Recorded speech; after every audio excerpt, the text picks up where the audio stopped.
Привіт всім! Мене звати Євгеній і ви знову на каналі ТМ Женатон. Друзі, після завершення стадії тихого бродіння нам потрібно зняти домашнє смачне вино з першого осаду або провести так звану декантацію. Що вона в себе включає? В процесі тихого бродіння на дні скляного бутиля утворюється такий твердий осад. Товщина його може бути різна, вона залежить від сорту винограда. Якщо це столовий виноград, то товщина буде досить велика. Якщо ж це винний, товщина осаду буде доволі маленька. Процес бродіння своїх домашніх вин я контролюю за допомогою ось таких гідрозатворів.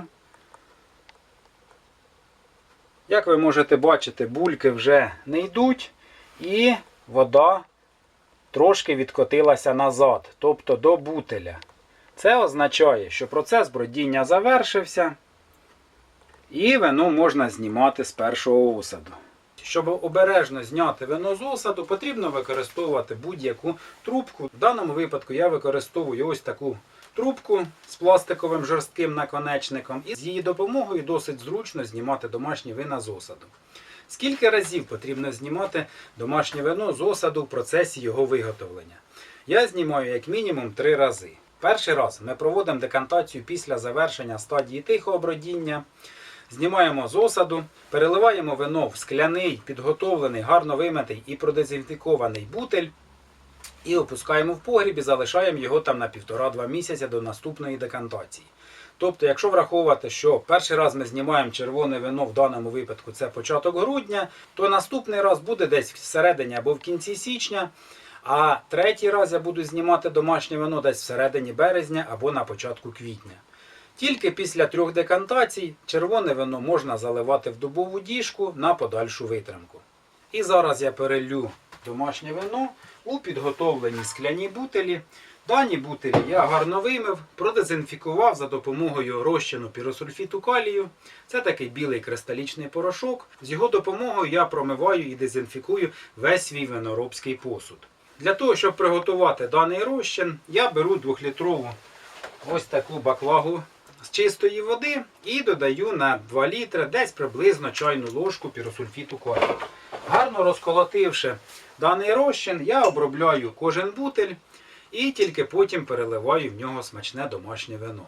Після завершення стадії тихого бродіння вода в гідрозатворі переливається в ближню до бутиля камеру гідрозатвору. І для того, щоб розчин піросульфіту не попав до нашого домашнього вина, я зазвичай великим пальцем лівої руки затискаю верхній отвір гідрозатвору і тільки тоді знімаю гідрозатвор з бутиля. Знявши гідрозатвор, я відставляю його в бік. І за допомогою пластикової трубки я знімаю вино з осаду. Опускаємо жорсткий наконечник в бутиль з вином і проводимо процес першої декантації.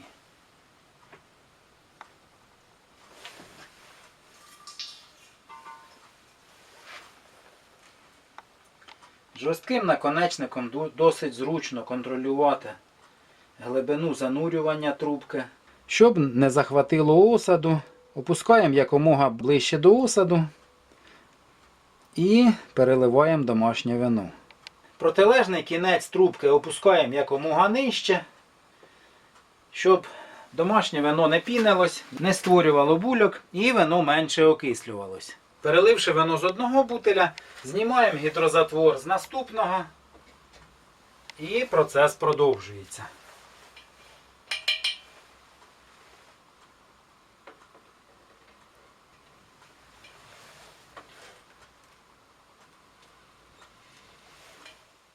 В процесі декантації обов'язково потрібно скуштувати домашнє вино, для того, щоб оцінити його смак та аромат. Для цього відливаємо невелику частину вина в який-небудь бокал.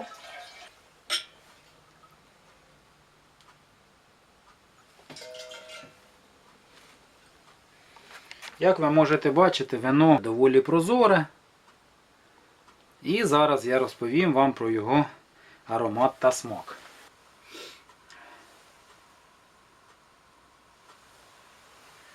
Друзі, вино має такий рубіновий, навіть можна сказати гранатовий колір.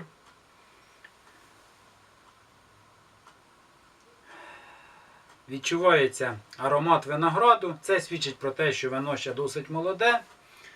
Аромат дуже приємний.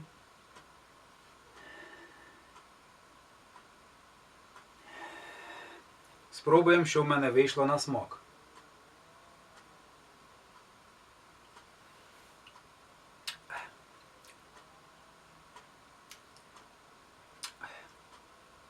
Вино ще досить різке, але незважаючи на це, смак доволі приємний.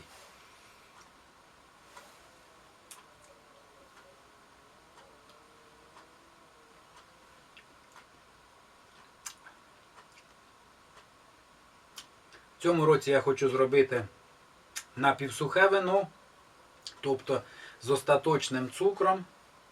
І в принципі це мені вдалося. Вино не сухе, вино таке, можна сказати, напівсухе або навіть напівсолодке.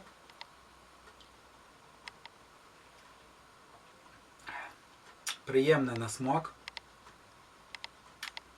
Я думаю, що місяців через 2 я знову зніму його з осаду. І його можна буде залити на витримку в дубову діжку.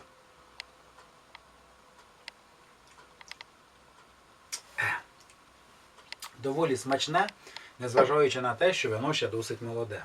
Переливаючи свої домашні вина, ви повинні дотримуватись такої простої вимоги, щоб бутиль, в який ми переливаємо вино, був заповнений повністю. Тобто не можна залишати неповний бутиль. Бутиль з вином повинен бути заповнений під горловину. Тобто оцей повітряний проміжок між вином і кришкою або гідрозатвором повинен бути мінімальний. Якщо ж бутиль заповнений не повністю, повітря, яке буде в ньому, буде окислювати домашнє вино, і це прямим чином буде впливати на його подальший смак та аромат. В даному випадку в мене 20-літровий бутиль був заповнений десь ось по плечики, тобто заповнений не повністю. Тому я переливаю вино у 10-літровий бутиль, а той об'єм, що залишився, перелю в який-небудь менший посуд. Після переливання бутилі з смачним домашнім вином я опустю до свого винного погребу і залишу там на 1,5-2 місяці до наступної декантації. Наступну декантацію я буду проводити десь у середині або в кінці січня. Знову перелю вино, зніму його з осаду і залишу також десь на 1,5-2 місяці до 3-ї переливки. Третє переливання я буду проводити десь в середині або в кінці березня. Тільки після цього домашнє смачне вино можна заливати в дубову діжку на витримку. Наприклад, ось у цю реставровану дубову діжку, яку я зовсім недавно відреставрував. До речі, відео про процес відновлення даної бочки буде на моєму основному каналі. Посилання буде в описі. Кому цікаво, заходьте та подивіться. Ця дубова бочечка об'ємом 25 літрів. Вона вже була повністю непридатна для використання, тобто вона розсохлася, обручі вже злетіли і її просто хотіли викинути. В той момент я забрав її до себе, вона в мене стояла близько року, все не доходили руки до її відновлення. І цієї осені я нарешті став до роботи, зробив її. Дана бочка виявилася в доволі непоганому стані.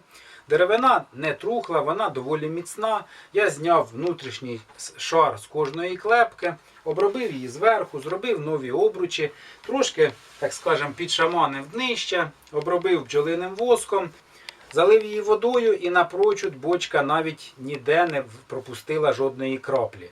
Тобто відновлення пройшло на всі 100%. Ось ця дубова діжка. Днища і торці клепок оброблені бджолиним воском. Бачите, вони темного такого кольору. Сама ж бочка суха, деревина нічим не оброблена. Вона тільки зашліфована, зроблені нові обручі. Бочка вже вимочена і зараз я в неї буду заливати червоне вино. Аромат з бочки такої підшмаленої скоринки хліба, тобто я заново її обпалив, зробив такий десь середній випал цієї бочки. В принципі, її можна використовувати для витримки міцних напоїв, але такого об'єму в мене наразі немає. Тому я вирішив залити в неї смачне домашнє червоне вино, вино 23-го року. І залю його на витримку, потримаю місяців 3-4, можливо півроку. І я думаю, на виході отримаю чудовий результат.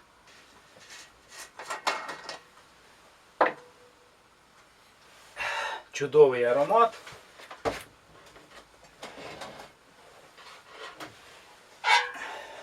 І я думаю, що після витримки вина в бочці його смак та аромат тільки покращиться.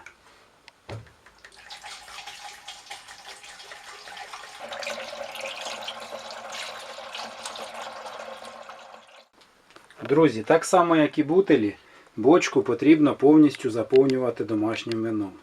Залишаємо прошарок близько сантиметра, тобто на температурне розширення напою. І гарно закриваємо пробкою дерев'яну діжку.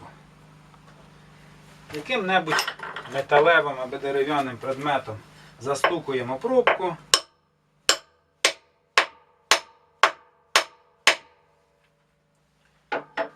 І тепер дану бочечку можна опустити до винного погреба і залишити там на 3-4 місяці. Кому сподобалось відео, ставте лайки, діліться відео з друзями та підписуйтесь на канал. До нових зустрічей!